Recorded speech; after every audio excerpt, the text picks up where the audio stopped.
Madame Plouhinec, Monsieur le Président, chers collègues, vous êtes très fiers de votre politique RSA.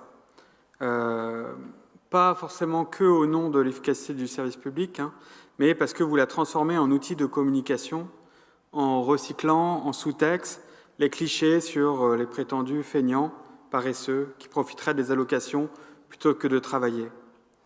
Pendant qu'on pointe du doigt les plus pauvres, on évite soigneusement de parler de la fraude et de l'évasion fiscale des plus aisés, infiniment plus coûteuses pour la collectivité. Ces préjugés sont de plus en plus répandus, y compris chez les personnes aux revenus modestes, car on se compare plus facilement aux voisins qu'aux vrais privilégiés qu'on ne connaît pas, dont les revenus et le patrimoine grandissent sans commune mesure même qui soit compréhensible par le commun des mortels. Va-t-on taxer les ultra-riches, ces 500 familles dont la fortune est passée de 6% du PIB en 1996 à 42% du PIB aujourd'hui, soit 1 228 milliards d'euros?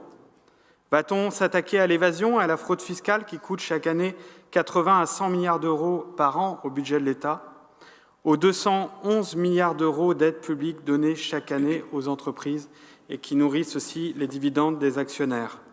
Que nenni, on préfère taper sur les pauvres. C'est tellement plus facile. Et pourtant, la réalité du RSA, c'est une vie avec quelques centaines d'euros par mois, souvent sans diplôme, sans permis, sans voiture, avec des problèmes de santé, le mal-logement, des proches à charge et des freins lourds à l'emploi. Le non-recours au droit est massif, mais ce ne sont pas les invisibles que vous ciblez. Ce sont celles et ceux qui demandent encore le RSA. Dans le Finistère, près de 40% des allocataires contrôlés sont radiés, rappelait un célèbre blog d'extrême gauche, Splan pour ne pas le citer, contre 2% en moyenne nationale. Bon, après, c'est des chiffres publics, ça ne vient pas que du blog d'extrême gauche. On ne fera croire à personne qu'il y a 20 fois plus de fraudeurs ici, dans le Finistère. On n'est pas en Sicile, que diable. Ce n'est pas que de l'insertion, c'est une politique d'exclusion. La part du budget dédié à l'insertion baisse. Le nombre d'allocataires recule plus vite que dans le reste du pays. Et ce recul doit plus aux radiations qu'aux sorties vers l'emploi, dont on peut contester d'ailleurs le caractère durable avec des CDI, avec des contrats qui sont vraiment durables. Le nombre d'allocataires du RSA baisse fortement dans le Finistère entre juin 2023 et juin 2024, moins 8%, là où il ne baisse que de 1,2% en Bretagne et de 1,4% au niveau national. Cela nous interroge. Nous pensons que ce recul du nombre d'allocataires du RSA s'explique moins par l'insertion que par une politique d'exclusion.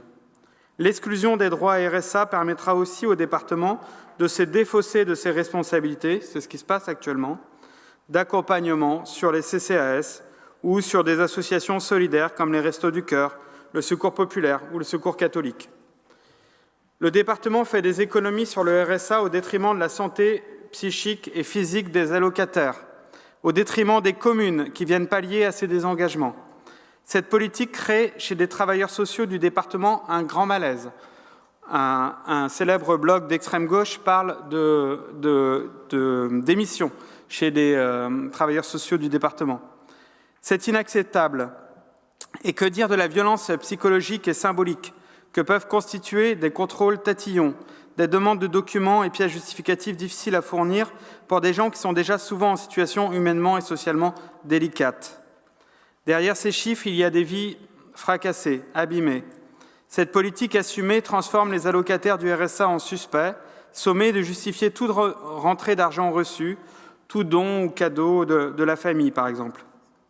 Ken Loach, dans Moi, Daniel Blake, ou à TD Carmonde, plus récemment, dénonce cette maltraitance institutionnelle dont les conséquences se traduisent par du stress, de l'épuisement, des atteintes à la dignité, de la dépression, voire des problèmes de santé physique et mentaux. Tout le contraire d'une politique de prévention. Voici quelques exemples de témoignages reçus ces dernières semaines. Un simple formulaire oublié et le RSA est coupé en 1 semaine, puis il faut 3 mois pour le récupérer.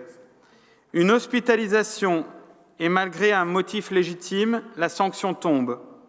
Un rendez-vous fixé sur les horaires d'un petit contrat et c'est la rupture de droit. des assistantes sociales qui démissionnent pour ne plus servir une politique répressive alors que leur métier est la remobilisation sociale et la réinsertion.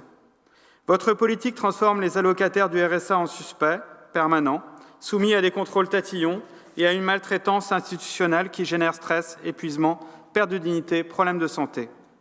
Nous demandons l'arrêt des radiations abusives, la fin de la logique du chiffre, par exemple fixer un objectif de 13 000 allocataires du RSA à l'horizon 2026. Pour nous, c'est un non-sens. On ne peut pas avoir des objectifs chiffrés en la matière. Tout dépend de la conjoncture économique d'ailleurs.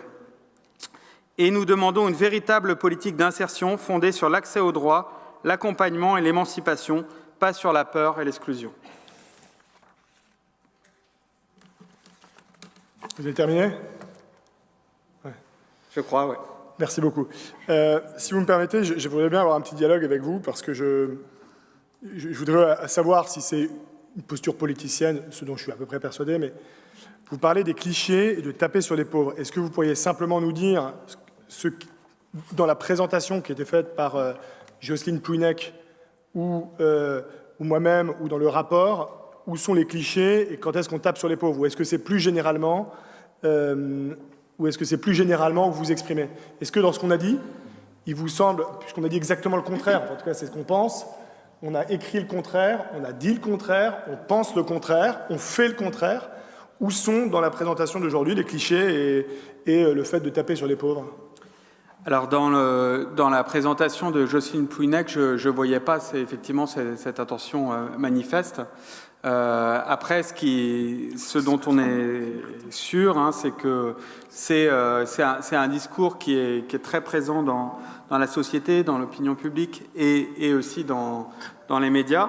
Et que quand on vante la politique RSA de mise au travail des allocataires du RSA, par exemple sur les abribus ou sur les affiches dévolues à la communication départementale dans le Finistère, pour moi, ça me semble aller un petit peu dans ce sens-là. Donc, c'est pas forcément dit explicitement, expressément, mais il y a du sous-texte. Parfois, vous explicitez nos intentions. Permettez-moi d'expliciter aussi celle de votre majorité, puisqu'il y a aussi des discours qui sont tenus par ailleurs dans des enceintes nationales de votre camp politique qui vont dans ce sens-là. Non, mais c'est intéressant de dialoguer ensemble pour savoir, donc, en fait, ce que vous dénoncez, c'est des clichés dans le débat public national que je dénonce comme vous. C'est-à-dire que vous ne nous entendrez jamais, nous, être dans la stigmatisation ou la victimisation.